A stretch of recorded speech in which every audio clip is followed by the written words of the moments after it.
Dear fellow citizens, on the eve of our 71st Republic Day, I extend my warm greetings to all of you in India and abroad.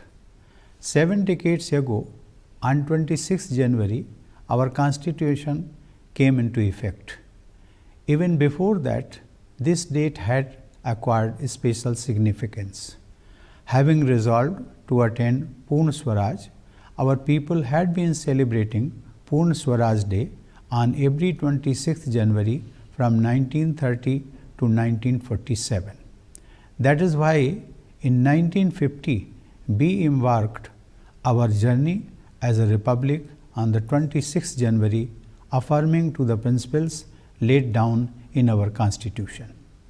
Since then, every year we celebrate our Republic Day on 26th January. The modern state comprises the three organs: legislature, executive, and judiciary, which are necessarily interlinked and interdependent. Yet, on ground, the people comprise the state. We, the people, are the prime movers of the republic. With us, the people of India, rests the real power to decide our collective future. Our Constitution gave us rights as citizens of a free democratic nation, but also placed on us the responsibility to always adhere to the central tenets of our democracy: justice, liberty, equality, and fraternity. It becomes easier for us to follow these constitutional ideals if we keep in mind the life and values of the father of our nation. By doing so, we will be adding a meaningful dimension to our celebrations of 150th birth anniversary of Gandhiji. Dear fellow citizens, the government has launched a number of welfare campaigns, and what is especially noteworthy about them is the fact that citizens have voluntarily turned them into popular movements. The Swachh Bharat Abhiyan has achieved astounding success in such a short time. The same spirit can be seen in other endeavors, be it giving up cooking fuel subsidy or pushing digital payments.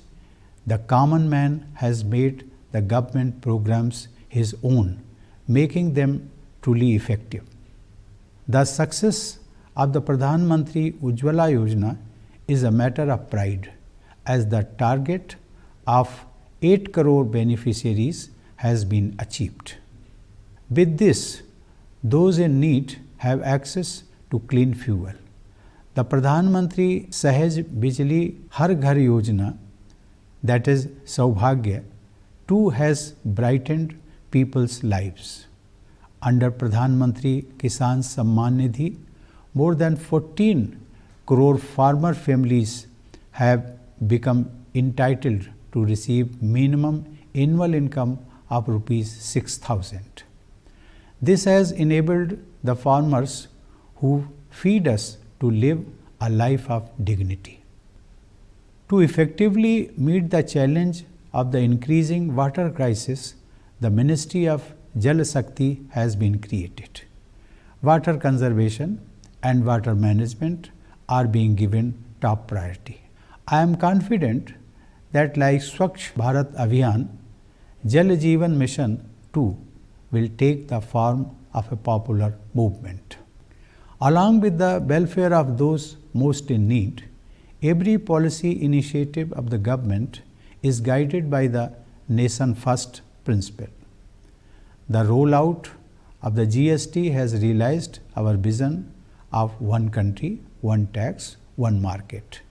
It is being complemented by the e-Naam scheme, which is strengthening the process of creating one market for one nation and will benefit farmers.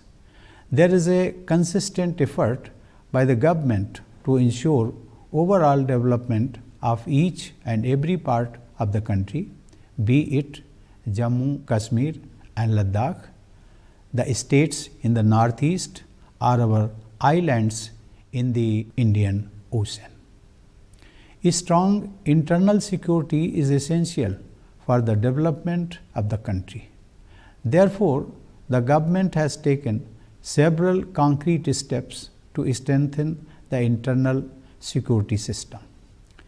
Access to health and education are often considered the foundation of good governance. In both these sectors, we have come a long way in the 7 decades. The government has rightly focused its attention on the health sector with its ambitious initiatives, starting with the Pradhan Mantri Jan Arogya Yojana and expanding to the Ayushman Bharat, which is the world's largest publicly funded universal healthcare program. The government has shown its care and concern for the well-being of the poor. Quality of healthcare has improved, so has its reach. The Jan Aushadhi Yojana has brought down the healthcare budget of common people in the country by providing quality generic medicines at affordable prices. Dear fellow citizens, the foundations of a sound education system were built in ancient times with the setting up of great universities like Nalanda and Takshashila. In India, knowledge has always been considered more valuable than power, fame, or riches. In our tradition, educational institutions are respected as temples of learning. When our land was pushed into backwardness after the long colonial rule, it was education that emerged as a path to empowerment.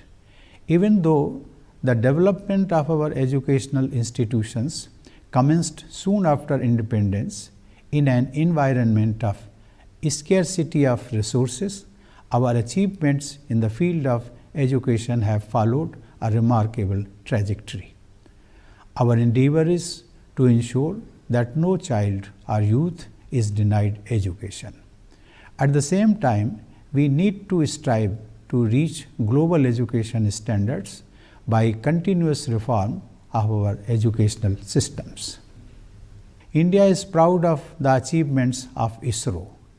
They are making further progress in Mission Gaganyaan, and the nation excitedly looks forward to the Indian human space flight program gaining further momentum this year. This is also the year of Tokyo Olympics. While India has traditionally done well in a number of sports, the new generation of players and athletes has brought laurels for the nation in more and more varieties of sports in recent years. At Olympics 2020, the Indian contingent will be backed by cheers and good wishes of millions of Indians. Another source of pride for our country has been our diaspora. During my visits abroad, I have observed that Indians have not only brought prosperity to their adopted lands, they have also enhanced India's image before the world community. Many of them have made great contributions in a wide variety of endeavors. Dear fellow citizens, I have nothing but unreserved praise for our armed forces, paramilitary and internal security forces. Their sacrifices to preserve the integrity and unity of our country present a saga of unparalleled courage and discipline.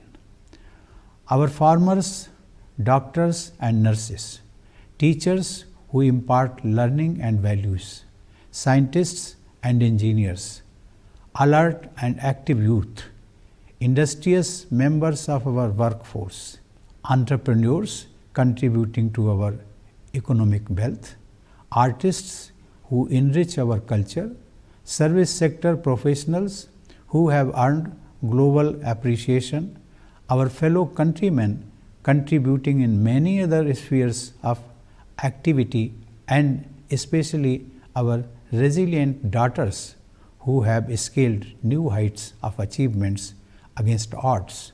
They all bring pride to our nation. Earlier this month, I had the opportunity to interact with some achievers who have done commendable work in various fields.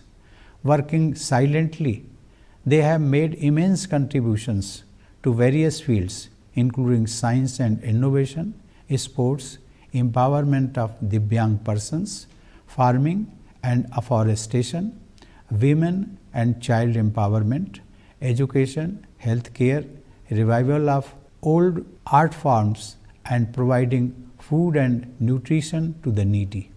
For example, Susri Arifa Jan has revived the Namda handicrafts in Jammu and Kashmir. Susri Ratnavali Kotaballi has been serving patients suffering from thalassemia in Telangana. Srimati Devaki Amma has developed forest wealth through her individual efforts in Kerala. Sri Jam Khojang Misao has improved the lives of many people through his community development efforts in Manipur. And Sri Babar Ali has been providing education to underprivileged children in West Bengal since his childhood. There are numerous such examples. I have mentioned only a few of them. They exemplify that ordinary people can make extraordinary contributions. There are a large number of voluntary organizations too who have been contributing to the project of nation building and complementing the initiatives of government. Fellow citizens, we are now in the third decade of the 21st century.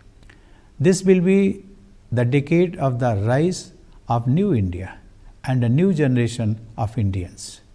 More and more of those born in this century are participating in the national discourse. With the passage of time, we are gradually losing living links with our great freedom struggle. But there is no reason to worry about the continuity of the beliefs that guided it.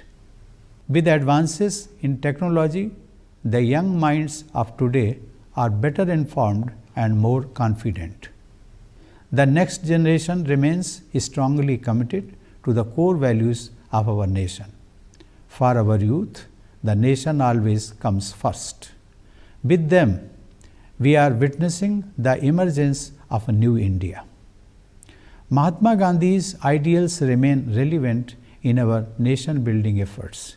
It should be part of our daily routine to introspect on Gandhiji's message of truth and non-violence, which has become all the more necessary in our times.